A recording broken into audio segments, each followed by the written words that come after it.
এখন পর্যন্ত নির্বাচনের পরিবেশ ভালো আছে এবং আশা রাখবো যে বিকাল 4টা বা 5টা পর্যন্ত নির্ধারিত সময় পর্যন্তই নির্বাচনের পরিবেশ ভালো থাকবে বলে আমরা আশা করছি এবং আমাদের জয়ের ব্যাপারে আমরা শতভাগ আশাবাদী। শিক্ষার্থীদের উদ্দেশ্যে আমরা বলতে চাই, বিশেষ করে যারা অনাবাসিক শিক্ষার্থী, যে আপনাদের উপস্থিতি বদলে দেবে পরিস্থিতি। সুতরাং আপনারা সকলে আপনাদের ভোটাধিকার প্রয়োগ করতে আসুন। আপনারা জানেন গত 17 বছরে 4.5 কোটি তরুণ প্রজন্মের 4.5 কোটি ভোটার তারা কখনো ভোটাধিকার প্রয়োগ করতে পারেনি। যেহেতু সেই তরুণ প্রজন্মের একটি বড় সংখ্যক ভোটারদের প্রতিনিধিত্ব করে ঢাকা বিশ্ববিদ্যালয়ের শিক্ষার্থীরা, সুতরাং আপনাদের অবশ্যই আজকের যে ভোটাধিকার প্রয়োগ এটি অত্যন্ত গুরুত্বপূর্ণ। আপনারা সকলে নির্ধারিত সময়ের ভিতরেই ভোটাধিকার প্রয়োগ করতে আসবেন বলে আমার বিশ্বাস। এবং আমি একটি কথাই বলতে চাই যে যদি লক্ষ্য থাকে অটুট, বিশ্বাস হৃদয়ে, হবেই হবে দেখা হবে বিজয়।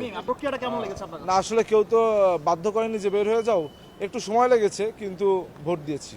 কতক্ষণ লেগেছে আপনার? এটা আসলে 10 থেকে 12 মিনিট লেগেছে। 41টি ভোট দেওয়ার জন্য কি সবাই স্বাচ্ছন্দ্য বোধ করবে এখানে? কি পরিস্থিতি কেমন দিচ্ছে? না আসলে আমাদের প্রার্থীর সংখ্যা অনেক, বিশেষ করে সদস্য পদে প্রায় 210 জন বা সামথিং এর বেশি, যার কারণে আমার মনে হয় এটা একটু কষ্টসাধ্য ব্যাপার। আমার নিজেরও কষ্ট হয়েছে। কেন্দ্র নিয়ে আপনি শঙ্কা প্রকাশ করেছিলেন যে কেন্দ্র যথেষ্ট না, সেটা কি আপনার মনে হয়েছে আজকে? আজকে ভোটের দিন, আজকে আর এসব বলে তো লাভ নেই, এগুলো পূর্বে বলেছি কিন্তু ব্যবস্থা নেওয়া হয়নি।